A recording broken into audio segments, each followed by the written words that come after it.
Terima kasih Anda masih bersama kami di dalam debat pertama calon gubernur dan calon wakil gubernur DKI Jakarta pemilihan tahun 2024.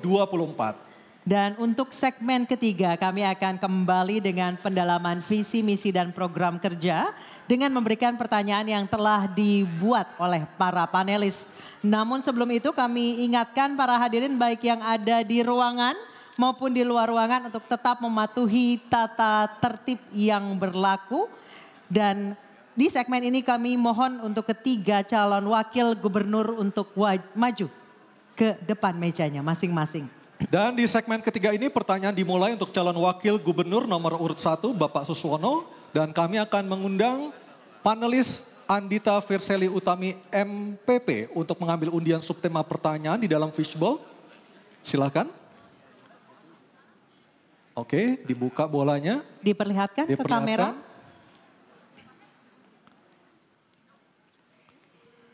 Temanya adalah tata kelola pemerintahan. Baik. Selanjutnya kami akan mengundang panelis Dr. Gun-Gun Herianto untuk mengambil undian daftar pertanyaan dari fishbowl.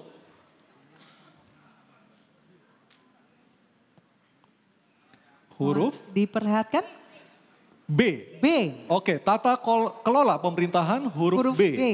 Baik, ini dia. Masih tersegel. Silakan kita Anissa, masih tersegel. Ke kamera. Ini menandakan kerahasiaan pertanyaan yang telah disusun oleh para panelis terjaga dengan baik.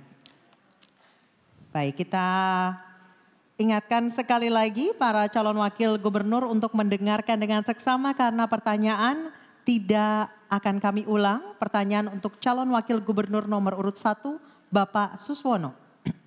Pada tahun 2023, Jakarta beberapa kali mengalami kualitas udara terburuk di dunia dengan rata-rata nilai Air Quality Index 120 hingga 170, termasuk kategori tidak sehat. Untuk menyelesaikannya, Jakarta perlu berkolaborasi dengan pemerintah pusat, pemerintah daerah, dan industri. Belum lagi penanganan banjir, transportasi terintegrasi, sampah, perumahan, dan ketersediaan air bersih. Pada saat bersamaan Jakarta sedang bertransformasi menjadi kota global seiring dengan perubahan status menjadi daerah khusus Jakarta. Pertanyaan, bagaimana Anda akan membangun kolaborasi intergovernment dan intra-government dalam kebijakan publik dan pelayanan publik? Silakan dijawab Pak dalam waktu 2 menit. Ya, tentu saja kolaborasi adalah satu keniscayaan yang harus dibangun. Karena tidak mungkin Jakarta ini tentu dengan berkurangnya lahan dan juga tidak mungkin lagi dengan ke depan akan menjadi kota global. Maka industri yang nanti akan ditampilkan adalah industri kreatif. Termasuk dalam rangka apa? Mengurangi polusi. Kenapa? Karena memang Jakarta saat ini adalah terpolusi nomor 3 di dunia.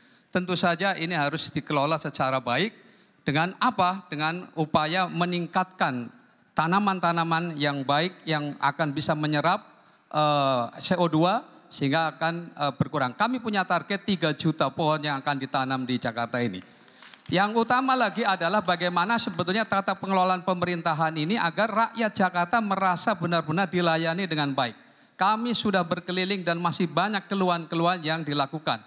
Oleh karena itu tata pemerintahan yang baik yang akan kita lakukan adalah bagaimana aduan langsung pelayanan. Agar rakyat langsung bisa berkomunikasi langsung dengan hotline kepada kantor gubernur. Inilah yang nanti akan kita lakukan. Jadi pelayanan digital adalah satu keniscayaan juga yang juga nanti akan kami lakukan sehingga rakyat akan mudah melakukan aduan-aduan. Dan yang penting lagi adalah bagaimana agar dana-dana yang ada di Jakarta ini bisa dikelola dengan baik agar tidak mubadir ataupun tidak sia-sia karena adanya masih ada indikasi korupsi masih tinggi. Oleh karena itu tentu ini yang akan kita lakukan agar semua pendapatan daerah dari Jakarta ini akan bermanfaat sebesar-besarnya untuk kemakmuran rakyat Jakarta. Masih ada waktu, Pak? Masih ada Pak waktunya? Ya, saya kira cukup. Cukup? Baik, Oke, baik. Terima kasih. Selanjutnya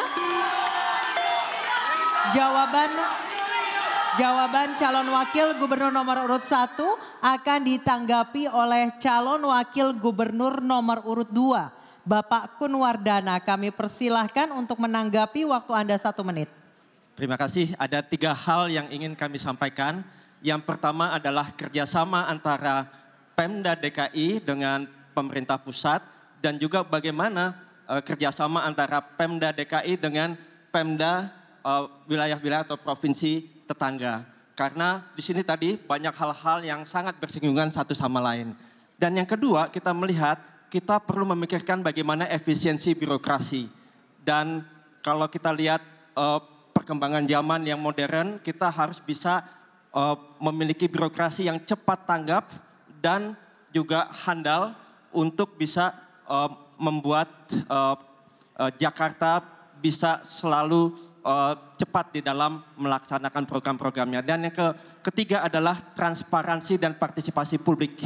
Ya, dengan internet ke semua warga, maka kita bisa mendapatkan semua aspirasi masyarakat dan kita bisa terima sebagai langkah kita. Makasih. Baik, terima kasih.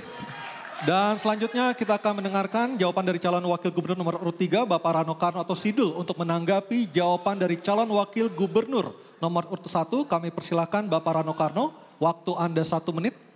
Terima kasih.